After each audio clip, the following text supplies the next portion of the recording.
Welcome to the Between the Teeth podcast, a podcast about the fascinating world of modern dentistry. From progressive technologies to insights from experienced professionals, and from patient care to entrepreneurship, we explore the full spectrum of dental implantology for happy patients and for lifetime smiles. Hi everyone, and welcome to a new episode of Between Teeth. Today we have a special guest on a different location than we are normally. We're in Knokke at our bone and tissue bonus event. Welcome, Dr. Hassan Maghaireh from Leeds. For those who don't know you, you graduated from the University of Manchester in 2008.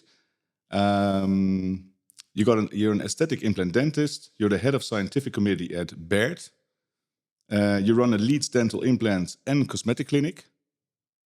You're also an associate professor at the Ulster University and a fellow and speaker for ITI. And I heard today that you're educating about 60 new implantologists yearly in the UK. True. So that's pretty big as well. Did I miss anything? It's a short introduction. Is there something you want to add? Right. Or? I did my undergrad in Cairo University in year 2000. Yeah. And then I trained as an oral surgeon in different UK hospitals. And around 2007, I decided I don't enjoy the hospital life. So Why? I moved to implant dentistry and I did my master's degree at the University of Manchester 2008. In implant dentistry? In implant dentistry. It's a 2-year program where I get to meet one of my mentors, Professor Marco Esposito, who's like the father of evidence-based implant dentistry. And I learned a lot from him, how to think, how to critically appraise things. And obviously other mentors like maxillofacial mentors, Professor St. John Green. And so this is my the way I progressed. So Professor Esposito was your mentor? He was my mentor, master. yes. And I'm so honored now that he's one of our speakers in our academy. So every year we fly him twice from Milan to Leeds, and he come and give the evidence-based module for our delegates. And although it's a tough course, but I want my juniors to enjoy the same experience I had. What makes it tough? Because evidence-based could be a bit dry. Mm-hmm. I mean, clinicians want to do techniques, they want to do how to do, but we're trying to teach them to understand the importance of why before how. And obviously, I tell them it's like cough medicine. It doesn't taste good, but it's very useful. Yeah, and I think important, if you don't know the why, if you understand the why, then you understand what's going on, and then you understand the process. So I think it's a very important one. Without, I think it's just a trick that you're doing. Absolutely. And, understanding the why makes you a clinician. Because if you just follow the how, you become an operator. Yeah. And obviously, we do not want operators. We want clinicians. Yeah. And this is the biggest challenge we're facing with younger generations. Younger generations living a fast life. They just want click, click, click, let's do it. But we're trying to say, right, you need to understand the why and when before the how. Yeah. And because I've learned a lot from Marco, and he was like the guy who sort of opened my eyes to the world of evidence-based implant dentistry, I still insist, 15 years on, every year to bring him twice and teach our delegates evidence-based dentistry. And I mean, we just switch forward because I'm very interested in the course or the implant education that you're providing. How does it look like? Is it an academy? Is it Yes. How does the program look like? So we are a private academy. Yeah. Based in Leeds. We have like a purpose-built building where we take 2 cohorts every year. Mm-hmm. Every cohort around 28 to 30 delegates. And we teach them, A to Z implant dentistry. So we take people who are general dental practitioners. Mm-hmm. Some of them never done a suture in their life, but we assume that they know nothing. And then we teach them, surgical skills, prosthetic skills, implant planning, CBCT, and so on. But the good thing about our course that we allocate a patient for every delegate. We provide them with patient to follow throughout their journey. Okay. So this is the first patient they will ever treat, but they will take that patient from day 1 to day 180, if that makes sense. They will take the patient, meet the patient, do the consultation, do the treatment planning, look at the CBCT, do the surgical digital planning, place the implant, wait for the implant to integrate, do the second stage, wait for the soft tissue to heal, and do the restorative. So by It's doing quite this, unconventional approach that you have. yeah, with because directly we a patient. want them to learn the whole journey. Yeah. And most of the learning points are going to be on the day when they restore their cases. They're going to say, yeah, I wish I placed the implant 1 millimeter too mesial, or I wish I've placed the implant slightly deeper. So we tell them you've got to restore your own case, Yeah. so you appreciate the whole journey. And then they will document this case, and then they'll have a final exam where they present this case in front of our examiners, and they will discuss the case. How long does this journey take? Takes about 10-month period. So it's like 9 to 10 modules, 3 days a month, Friday, Saturday, Sunday. Yeah. And the beauty about this course, I started it back in Leeds in 2011. And the idea was, right, okay, we don't have courses in Leeds. All the courses are in London. But then now, most of my delegates come from London and Edinburgh and Cardiff. So people travel because they appreciate that we're not like just a short course. We're a comprehensive course. But the other good thing about Baird, and that I think what made us successful, that we look after them as a family. We grow the family vibe. Even the password for the Wi-Fi is one family. So we do, even on the door, there's a big sort of one family. The idea is we tell them, you join the family once you finish the course. Yeah. So once you finish the course, we're going to be there for you to support you through your career. And we have a mentoring scheme, whether they want to call a mentor from Baird to go and shadow them, or stand behind them to do implant, or whether they want to take their patient to a mentor clinic. So we have this nationwide mentors, and all the mentors are people I trained over the years. How big is the family now? 420. Really? And we're going to 480 by the next year. These are big alumni days. Yes, I think no other academy or no university graduate the same numbers. Yeah. It started as a passion because I remember even when I was young at school, I used to like to teach. I grew up in Jordan. My parents are Jordanians, but my parents always wanted me to learn English. So they put me in good English schools and all that. And then I would go for this. I was part of the, clubs, the sport clubs. And then I would go and do some English lessons to the people in that sport club or in the sort of group. So I've always loved teaching. And then later on, after I finished university, I thought, I've just done 2 years of MSc.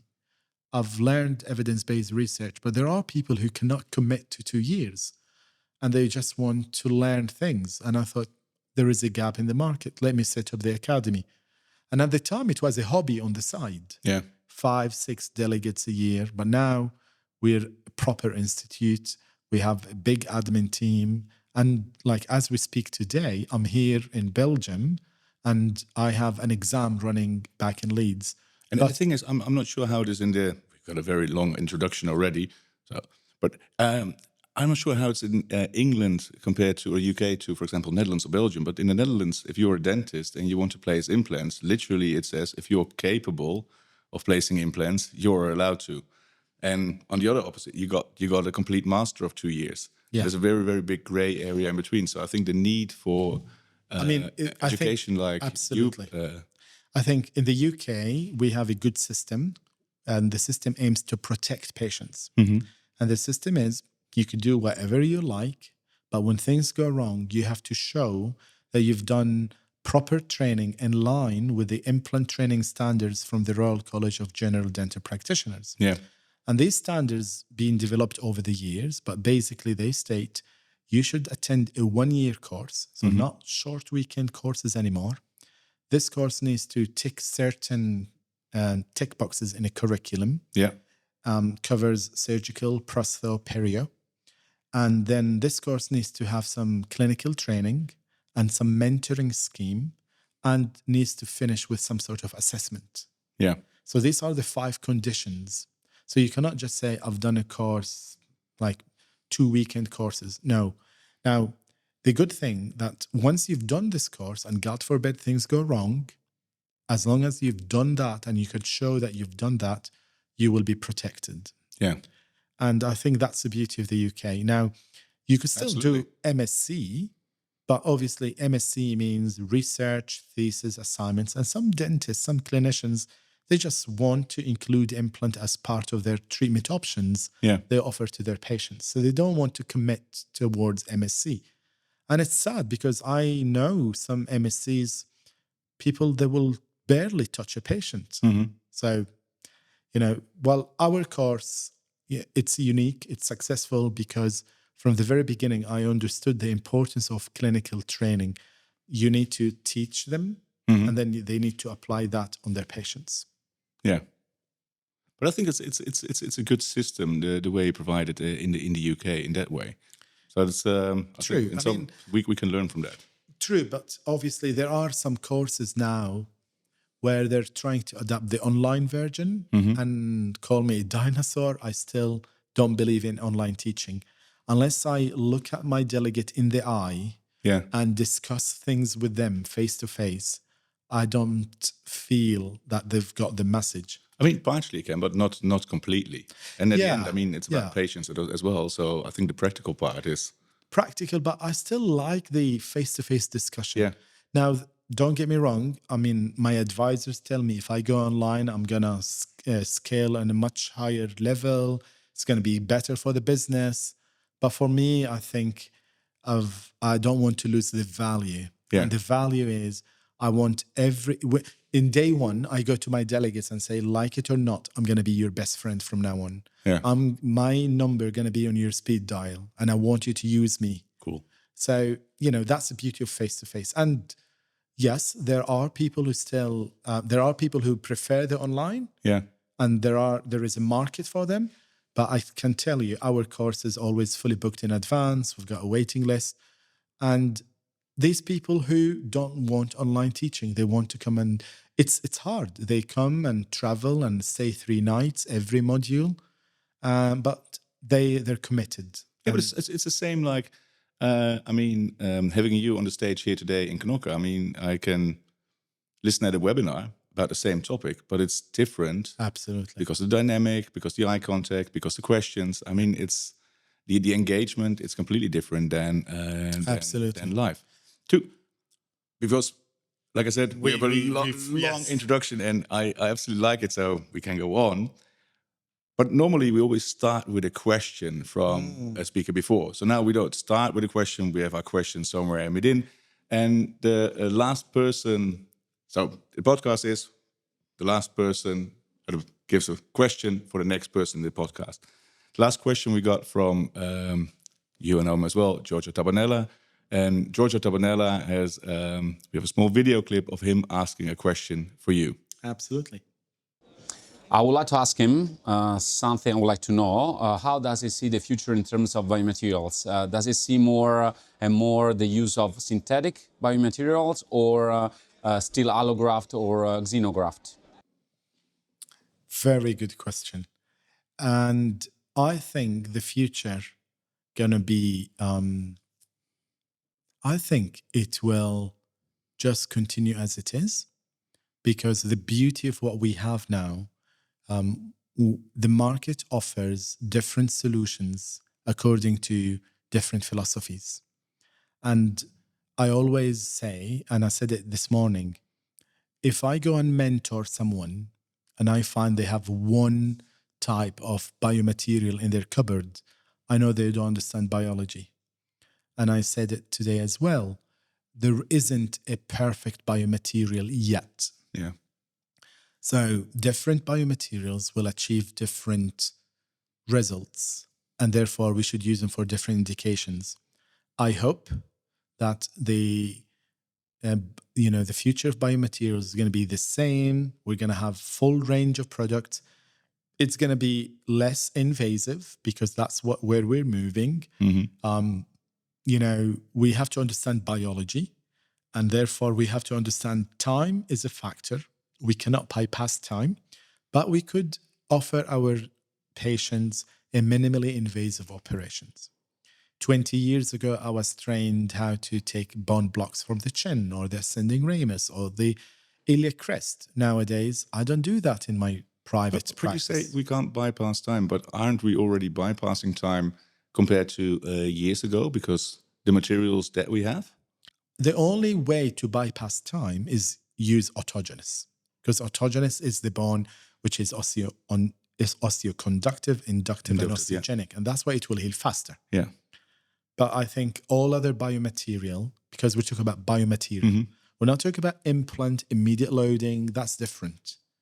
Okay, we're talking about biomaterials here, and therefore I think we'll have to accept that different patients will have different healing abilities. Yeah.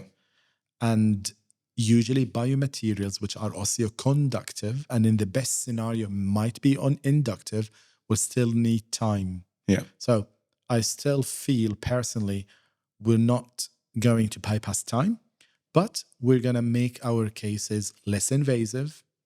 We're going to open guided bone regeneration to a bigger audience. And this is where education needs to play a role.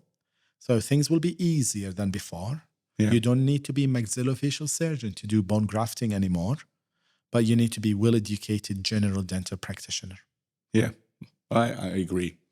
Yeah. Thanks. There was a nice answer on the question. And at the end of this podcast, we'll need a question from you for the next one. Talk a little bit about today. How do you experience? I mean, is the first time lecturing in Belgium or? True, it's my first time in Belgium. How's Knokke? How's the location? It's amazing. It's the crowd. It's a hidden gem, Knokke. Like you have to land and then 2-3 hours journey. Yeah. But once you arrive, it's like, wow, it looks amazing. You arrived yesterday afternoon or? Evening. But this morning I went for a quick walk and I was like, wow, this is cool. The location is good and compliments to the organizers. It's a beautiful, beautiful location, beautiful hotel. And the audience were very interactive. And what I liked about them, you could tell they're high level. I think implant dentistry in the Netherlands and Belgium is very similar to implant dentistry in the UK, where we still do not place too many implants like other European countries, and therefore implant dentists are paid good money. Yeah. So this is good because it allows implant dentists not to compromise. Yeah. And I like that. And I enjoyed the fact that they were interactive. They were asking clever questions, and I hope we managed to open the door for new ideas. Because the one message I always like to take: it's okay to be open-minded. Yeah. It's okay to follow technology. Please, old school is old school, and you have to move on. It's sad when I speak to some juniors and say, but my mentor did this 20 years ago. But things are moving. Our patients nowadays are not the same patients your mentor had 20 years ago. I mean, it's good that the mentors were there 20 years ago, but I think the open-mindedness that you talked, and we just discussed this before this podcast as well, because of the open mind, we have growth and so I think that's important. Otherwise, we're standing still. Absolutely. And I must say, what I liked about the part this morning, because we having this podcast now in between the second part starts in a bit of the day, is the amount of mobile phones going up, people filming, the amount of people writing down. So that's, I think, maybe a small feedback. It's a good sign. It's a good sign of a nice lecture, because everyone is engaged and they want to take back something for hopefully Monday when they're in their own practice. Absolutely. And this is what we want to do. I mean, there is no point, coming and lecturing if we're not going to give them clinical tips and hints, which we've used over the last 10 years. And now we would like to share it with our colleagues in Netherlands and Belgium. Yeah. And you just mentioned the mentors from 20 years ago, and you already mentioned your own mentor in your MSc course in Manchester, Professor Esposito. How did you got into dentistry? Well, because I read something, and I think you mentioned this morning as well. Your father was an urologist. Absolutely. And he wanted you to more go into that field. So how? Wow. Okay. You've done your homework. You've done some. Try to do a little bit, but you mentioned it this morning as well. Okay, so. cool. No, actually, you're absolutely true. I come from a big family. My How dad. big? I have 5 siblings. Oh wow! So I have 3 brothers, 2 sisters. Yeah. So I'm the eldest, and I remember from the age. Okay, let me tell you a funny story. When I was primary school, I wasn't good at school. I was more into sport, and and then I remember this day in Jordan, Amman, the capital. Yeah. My dad took me for a nice drive in the evening, but he took me to the embassy's neighborhood, and I was like, strange. And it was rainy, windy, and then we were driving next to this embassy, and there was this soldier standing there in the wind, and his jacket blowing in the air, and you could see he's shivering, bless him. And my dad looked at me and said, if you do not study well at school, you're going to be like him. And that just hit me in the head like, oh, he's standing in the cold. I don't want to be like him. Yeah. But that was my dad's way to motivate me. Yeah. And from there, I started to take it more seriously. And my dad would take me with him from the age of 13 and 14 to watch his operations whenever he do kidney surgeries or telescopic operations. And he put it in my head that I'm going to be a doctor like him.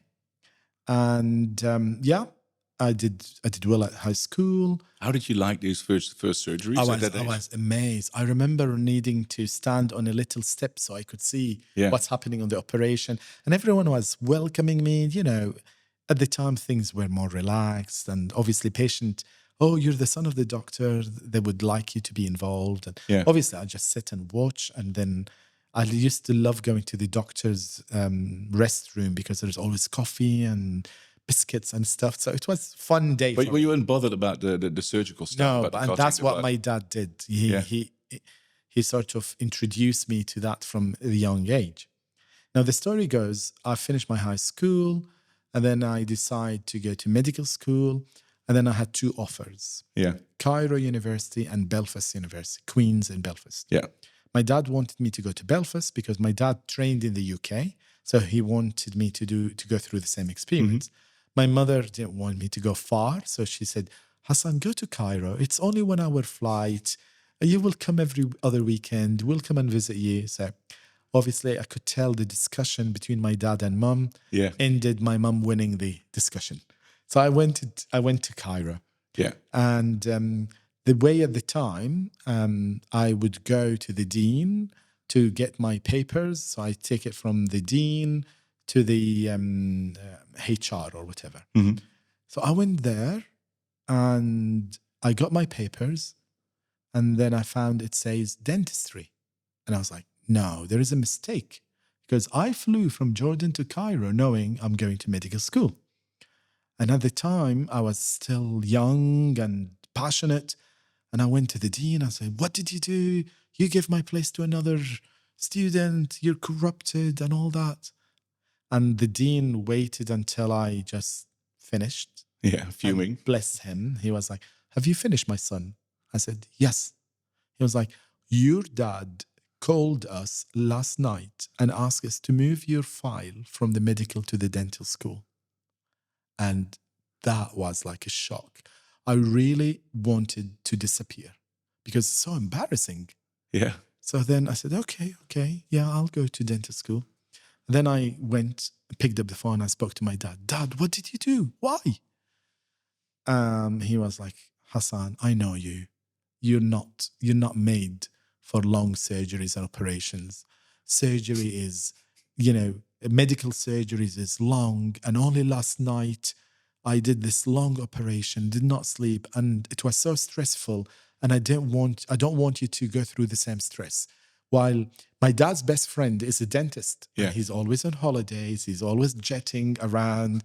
And my dad was looking at his friend like, this is the lifestyle I want for Hassan. And I said, okay, Dad, okay, fair enough. So we should thank your dad for Well, you listen to this. The story doesn't finish yet. Yeah. Because I've always wanted to be a surgeon. So, and I've never understood or believed in shaving teeth. It just doesn't make sense to me to especially when we used to do amalgam filling, you will have to drill a big cavity for mechanical. Yeah. It just didn't make sense to me. And I've never been good in shaving teeth. I didn't get it. So the moment I finished, I went and managed to get myself a training job in Hull, in UK, Hull Royal Infirmary as a maxillofacial junior doctor. I did not do dentistry. Finished directly to maxillofacial. To prove your father wrong. Well, I did the surgery. Well, it's not to prove. It was because I loved operation. It made sense to me. And then I worked in Hull for 3 years. I passed my Royal College exams. And then I moved to Leeds and I did middle grade surgeon in a hospital near Leeds called Penderfields in Wakefield.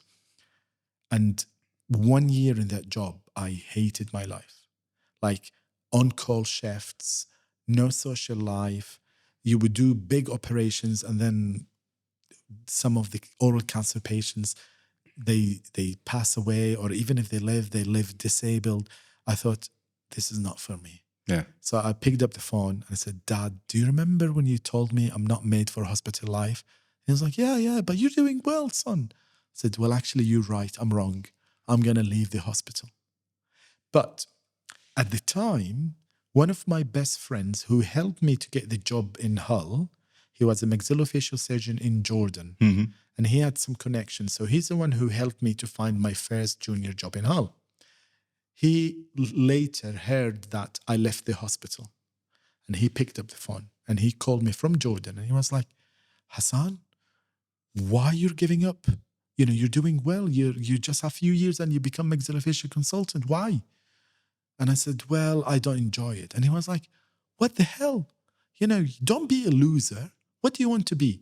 And I told him, I'm going to be an implant dentist. Yeah. And he was like, oh, Hassan, do you know how many implant dentists out there? You're going to be another implant dentist? And I remember telling him, listen, I'm going to be a good implant dentist and I'll be teaching people implant dentistry. And I'll show you. What am I saying? How nice after, your father called you dean to put you into dentistry. Yeah. You could have agreed directly, but now you chose your own path. Yes. You tried it in the hospital with, I think, the benefit that you had the maxillofacial part, which is not unbeneficial in the work that you do now. Of course. So I think the path It's worked really well. Yes. But the funny thing, I think sometimes we have to trust our parents. Our parents know us more than, especially when we're at that young age. Yeah. We have to trust them and they really know who we are. Now, the fun thing, I told you I have 3 brothers. The youngest brother, my dad did the same to him. Okay? He took him to hospital from a young age. But this one, his name is Omar. He's now a consultant urologist in Cologne University in Germany. Oh, really? Bonn Hospital in Germany. Yeah. He lives in Cologne. So he's a urologist. So eventually my dad thought, the legacy continues, but I think my younger brother is more tough than me, so he managed. So yeah. But special or nice how it worked out. Not a straight line.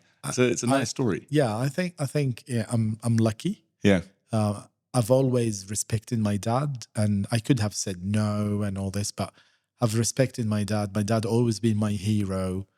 And it's sad because now he's 82, he's fit and well, not a single medication, but he's got Alzheimer's. And Alzheimer's is a bad disease. Awful. Because it hits suddenly. It doesn't give you any warnings. Other diseases, people say, okay, there is a beginning of a disease. But Alzheimer, it's like, bless him now, he recognizes that I'm someone he likes, but he doesn't know I'm his son. It's sad. I mean, I think the saddest part is when people are realizing and still forgetting more, or not. I mean, there's this one phase when the frustrating part for someone with Alzheimer, you're realizing that you have it, that you forget it, and that's a. And he's sometimes trying to be clever. My mum says, when I call him, especially or a visit, say, "Who's this?" And he goes to me and say, "Your mum doesn't know who you are." So he's trying to play, trying to play games. So he doesn't admit that he doesn't. Or no, look, at my wife doesn't know who you are. But this is, I'm still in contact with him. Whenever I go and lecture in the Middle East, I try to go and connect my flights in Jordan, even if I see him a couple of hours before I fly back. Yeah, and it's Alzheimer's is an awful disease because it takes you from someone powerful to someone needing help. And as I said, it doesn't give you warnings. You just, bam. Yeah. It's like someone switched the light off. But hey, this is life. Yeah, unfortunately, yes, it is. It shows you, how important, because now after my dad got Alzheimer's, I started to read more. Yeah. And it shows you that how important it is to have peace of mind in your life. Yeah. Because the more stress you get, the more agitated you get, you start burning your brain cells. And don't have unspoken things. Yes. And these brain cells, as you burn them and destroy them, the more you destroy now when you're young, you're going to have higher risk of developing Alzheimer's later on. So now it's very important to chill, relax, not to get angry from useless stuff or things. Everything will pass. Yeah. So try to be selective when to get annoyed, when to get stressed, and when it's not worth it. Just move on. It's okay. I've lost stuff. Just move on. It's not worth it. And I think the other thing, cherish the moments with the loved ones that you have, as long as you have it in good health. Absolutely. That's another very important point. I totally agree. Yeah. Cherish the moments and So thanks for that. I mean, I can imagine it's not an easy thing, but to share. Thanks for sharing it. But I want to share it because there will be other people having similar stories, or God forbid, they might go through this experience in the future. So, people ask me, what's the most important thing in life?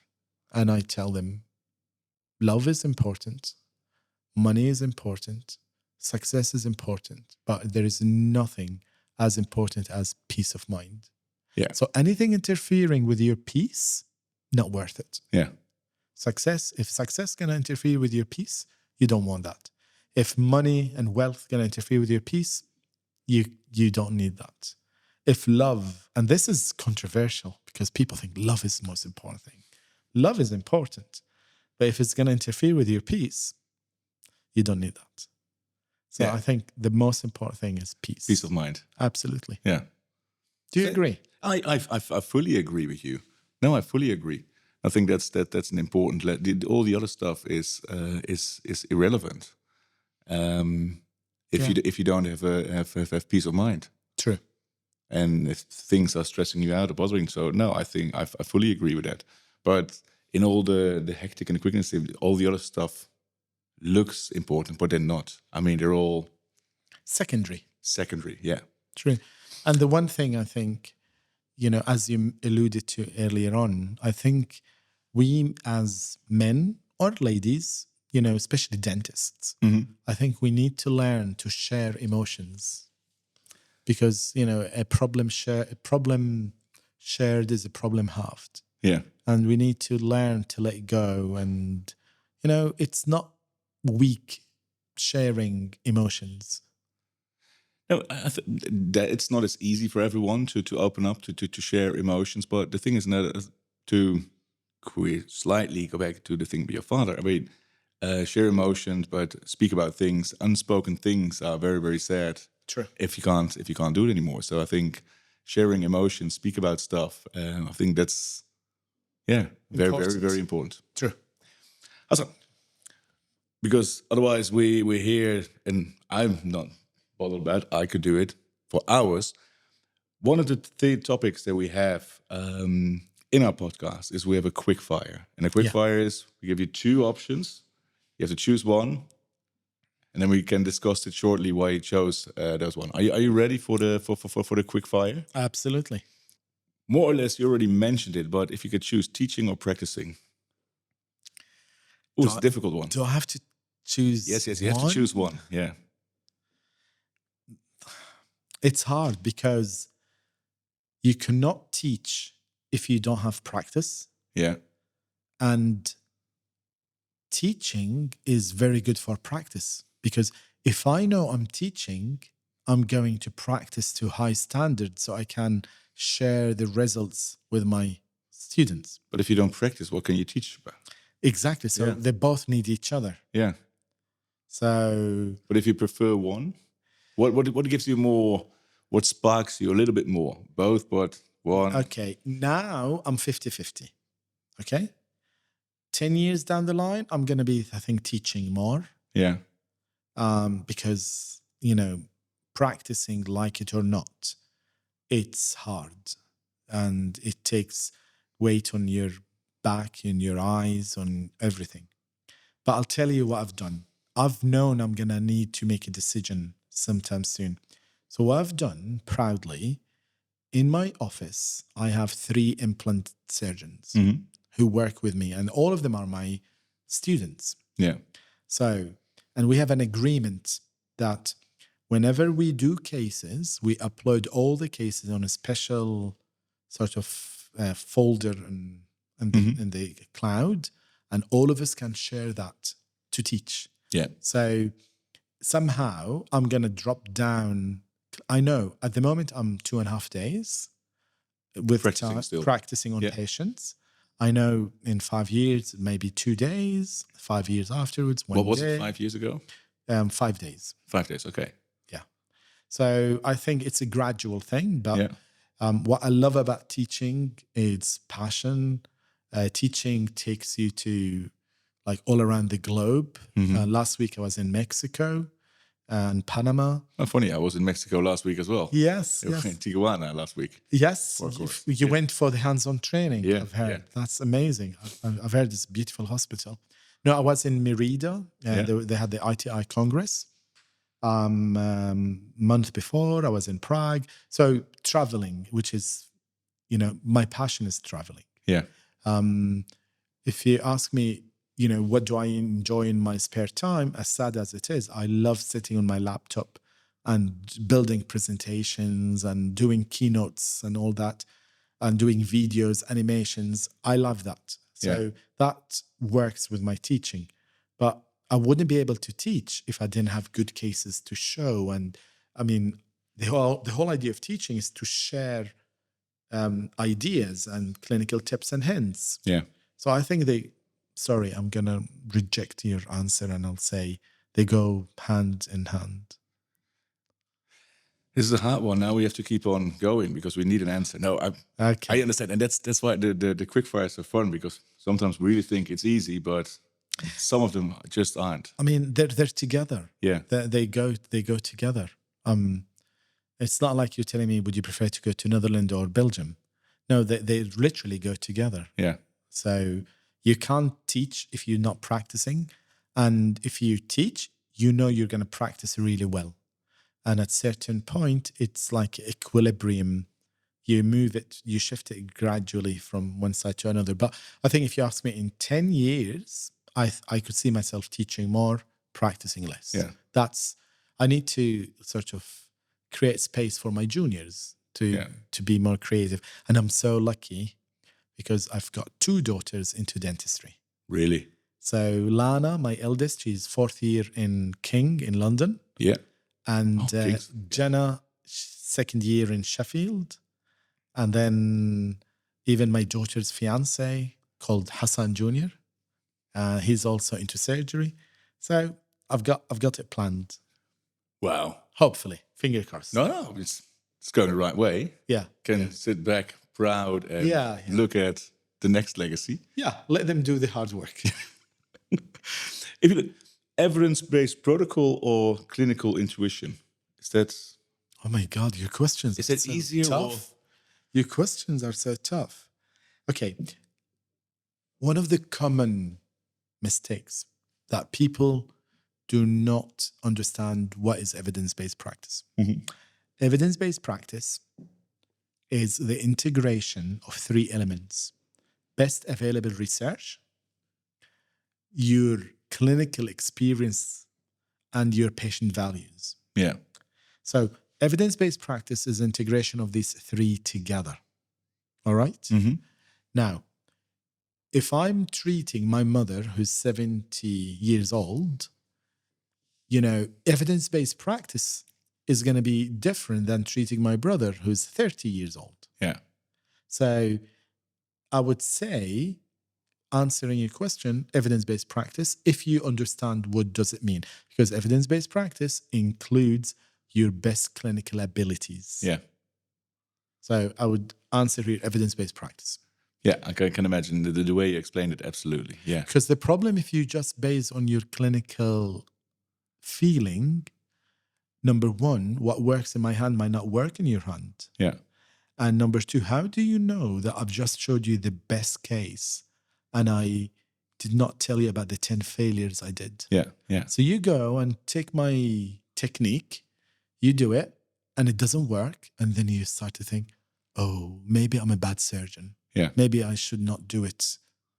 So yeah, you rarely, not rarely, it's not fair, but sometimes you see people who do not share the full story. And half of the truth is a misleading. I'll say it's quite common. And that's the same like opening up emotionally, like you mentioned before.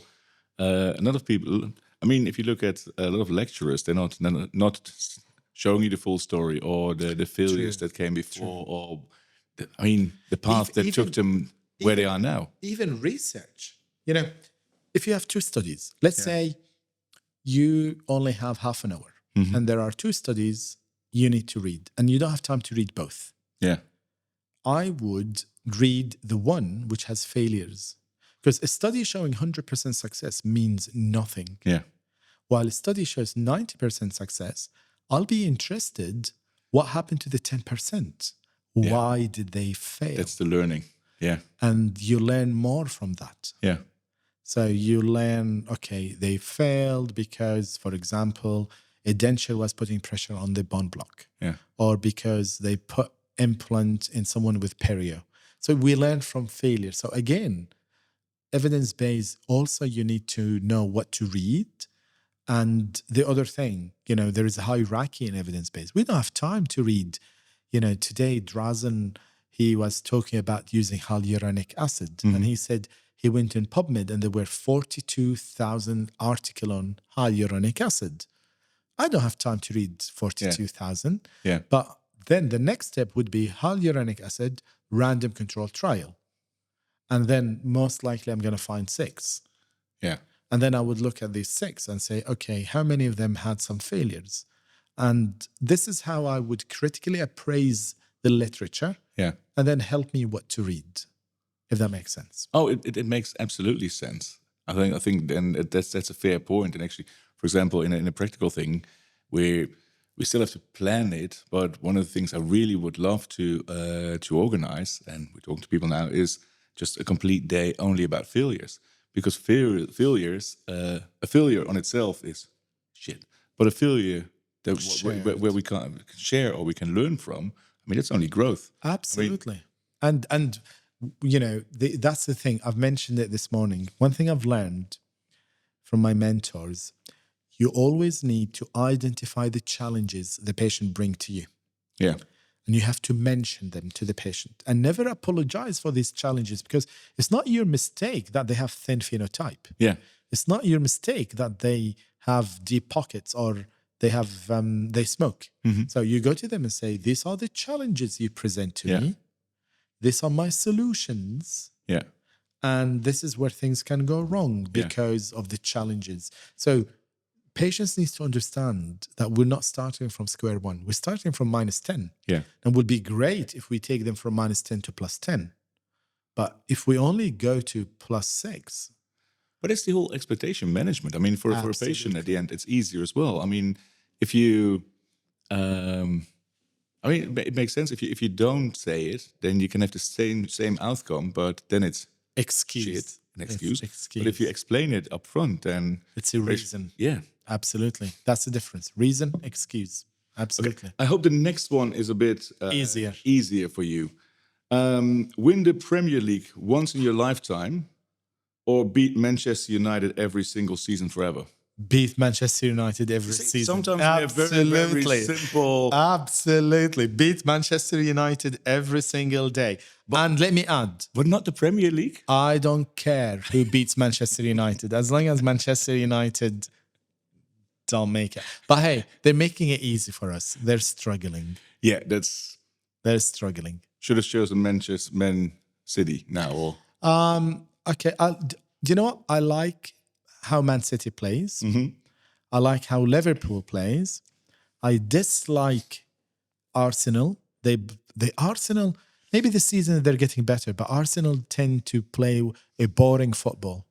So Yeah. I'm not a big fan of Arsenal. Man United, they're just full of BS, but it's okay. No, it's it's an easy one. Beating it's a beautiful Man easy United. one. It's a beautiful easy one. You cannot wear Man United jersey and walk in Leeds. It's hard. It's tough. Yeah.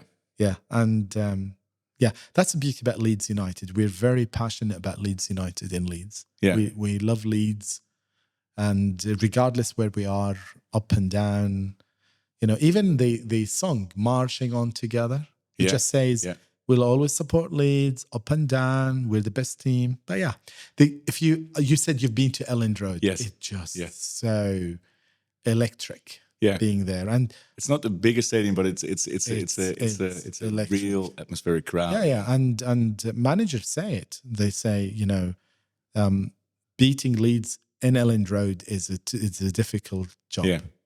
But yeah, we'll see. We'll see how we go now. We mark this one then. Let's see what's coming. Let's see. I mean, if you we talked about it a little bit before, but being where you are now, and you, your education every year, approximately 60 new dentist implantologists. You got 2 juniors in your practice. Looking back, and I mean, you're still young, but looking back at the career that you had, what would be your advice for someone who starts now? Dream big. Sorry? Dream big. Dream big. Yes. Yeah. The beauty about dreaming, you could dream for free. Yeah. And dreaming big gives you motivation. Always think, where do I want to be in 5 years? Yeah.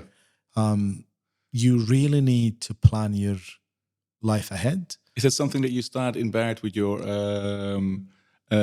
with the new family members as well? Absolutely, because the beauty, what we have in our academy, we tell them, right, you're here. Number one, we teach them the importance of being above average implant dentists. And we tell them, being average is boring. Yeah. Being average is no fun.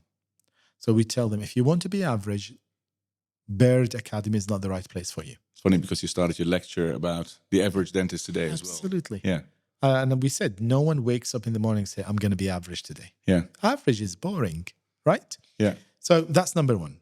We tell them, we're here to teach you in Baird Academy how to aim to achieve like a 10 out of 10 pink aesthetics. Yeah. For every implant case, whether it's anterior or posterior. Yeah. But then we tell them, once you're done with us, now you have a chance to come and become a mentor. And we have a mentoring pyramid.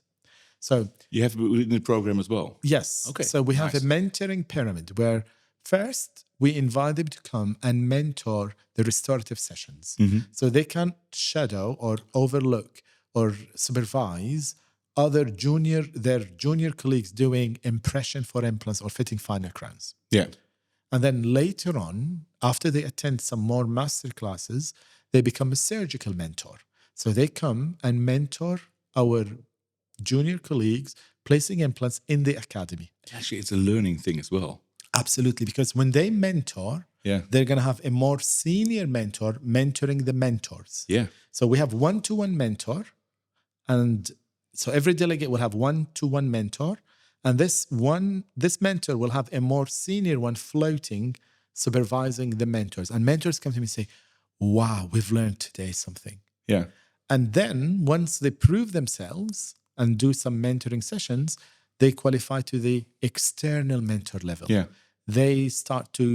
Their name appears on the website as an external mentor. So if you practice in Edinburgh and you need to do an implant in your own office, but you'd like to have a mentor, you would go on the academy and say, okay, who's my nearest mentor? Yeah. Oh, I've got John who lives in Glasgow. Okay, let me call John, and John will come and mentor me doing my case in my office. And then we tell the mentors, you have to give back. Yeah. So we agreed on a discounted rate. The mentor will charge the delegate, because we told them, do you remember when you were a delegate yourself? Yeah. And Hassan drove all the way to Cardiff to mentor you and give you discounted rate. Now it's your time to give back to the community. And the next one will do the same. Absolutely. Same. Absolutely. Nice way how you managed to get that. Yeah. And the beauty about this, people, obviously, I mean, I cannot influence philosophies, but I can try. But you'll find people who think, oh, okay, there is a chance for me to progress. Yeah. And now the other good thing, this is the beauty now, since we start working with Megagen offers this, what do they call it? The mind... the Megamind. Megamind. Yeah. So we have our mentors saying, do you want to be international speaker? Yeah. Megagen can offer you this platform where Megamind can help. It's the nice thing about that idea is that you give everyone a platform to show what you're doing, and small steps, show the first case. And I think that's in a very, very holistic world, because, I mean, being a dentist is quite holistic. We see with a lot of people as well, they find it scary the first time, because it's but you're showing your own work. That's a scary thing. But it's a nice very to provide very friendly, safe environment. Yeah, still, but I mean, it's nice to the small steps to help people to share and to open up. Absolutely. Hassan, the thing is, time flies, and I said before, I mean, we can chat on for a long time, but we have to wrap it up a little bit. And we started with the question from Giorgio Tabanella for you. Our next person sitting on your chair is Dr. Kwambung Park from Korea. What would be your question for Dr. Park? Obviously, he's such a big personality, and what I like about him, I don't think he knows me, but I know him very well. He's such a humble person, and I want to ask him about what's the one thing in his personality which helped him to build this empire. Wow. Because he's such a humble person, but he's a very good leader. And I want to know, what is it, the one thing in his personality or character which helped him to build such a big empire? That's a nice one. And I'm very, very curious about his answer and how he hopefully opens up for this one. Absolutely. So thank you for that one. Having said that, thank you for once being here in Knokke with us at the Network and Botis Bone and Tissue Day. Thanks. And especially thanks as well for joining me here at the table at our Between the Teeth podcast. So thank you once again. It's an honor. Thank you. And for everyone else, thank you for tuning in. I hope you enjoyed it. Follow us on YouTube and Spotify. And until the next time, thank you.